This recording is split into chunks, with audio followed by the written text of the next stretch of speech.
Welcome to my channel IELTS without effort. And children, this is a task that appeared on the 16th February 2023, and this is for task 1, because you were saying, ma'am, I have already put in the 3 videos of task 1 where I have told you the vocab and what you must and must not do in task 1. Those 2 videos are there, you can see please, and I'll explain you beta. I'll also be doing it in Hindi. मैं आपको explain भी करूँगी, okay बेटे. First I will explain you the graph, मैंने कैसे किया है, क्या क्या मैंने ग्रुपिंग की है, और उसके बाद we will do the body paragraphs also and the overall. Okay, so let's come to this thing, table. The table gives information about the annual salaries of 5 employment sectors in Australia. तो ये sectors दिए हुए हैं, ठीक है बेटा, and this is the maximum, minimum और ये average दिया है. Okay, so देखो आप क्वेश्चन भी देखो, क्वेश्चन क्या कहता है, what does it say, that you have to select the information and only report the main features. You don't have to write all the features, नहीं तो वो गड़बड़ हो जाता है. ओके, यू स्टार्ट एक तरह से आप उसको रिपीट करना शुरू कर देते हो, एक मैकेनिकल हो जाता है. तो मैंने in the introduction I have mentioned about this the trend, and then I have chosen engineering and IT and then the sales. इस तरह से मैंने इसको ऑर्गेनाइज किया है. Okay, this is the trend, because ये देखो यहाँ पे it is the lowest among the ये वाले ग्रुप में, और यहाँ पे ये वाला ऑलमोस्ट सेम है. ठीक है, तो ये मैं मेंशन करूंगी, और एवरेज भी सबसे लो है इनमें से. ओके, ये ट्रेंड मैंने देखा है. ओके, नाउ लेट्स गो, फिर बड़ी हो जाती है. The employees working in the education and the traveling sector not only received a comparatively low salary in terms of maximum and minimum, but also had the lowest average annual income. ये मैंने already आपको बता दिया है. Just look here. Okay, then ऐसे नहीं लिखना, ये तो सिर्फ मैं आप समझाने के लिए लिख रही हूँ. This IT engineering and this year just to make you understand that now I will be dealing with IT and engineering.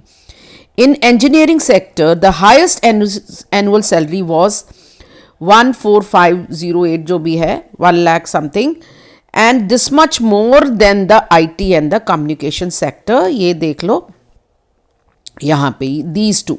Okay, these 2 sectors. So it was, यहाँ पे देखो ना, this was 1 lakh here and this is 145. Okay, more than those in IT and telecommunication sector.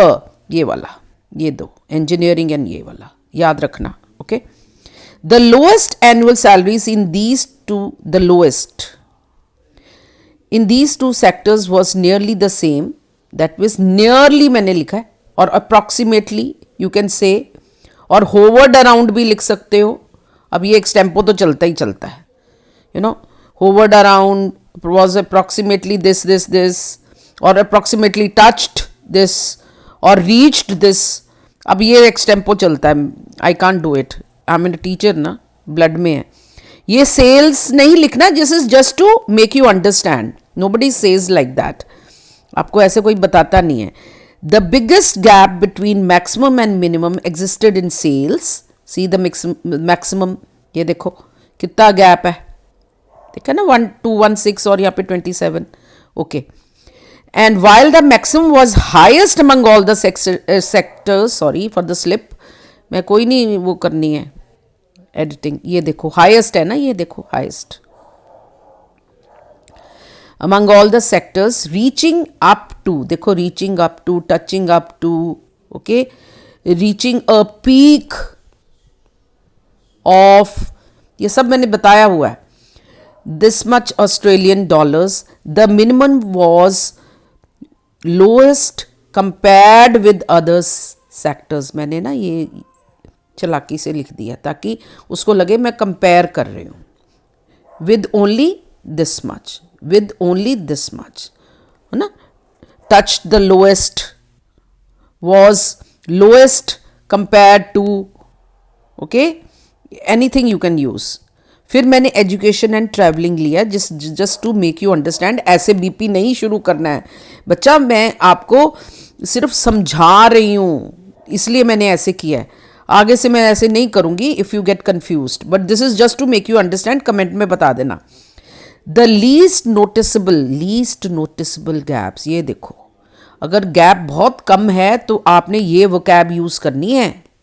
The least noticeable gap approximately, अब यहाँ use किया है, this many Australia were in education and travelling sectors. The employees in both sectors received maximum and minimum annual payment of this and this respectively भी लिख सकते हो, और on average respectively, okay, ऐसे भी लिख सकते हो. The two sectors had the lowest annual income, which was not more than 50,000 Australian dollars. So if you want me to do anything else, I can do it. And any guidance from me, this is my number, and I do online classes. I also have material which can be useful to you, and my evaluation services and for speaking and writing. You can contact me and know your real, band scores, because I am an Ex IELTS Examiner. Okay, so you can kind of contact me.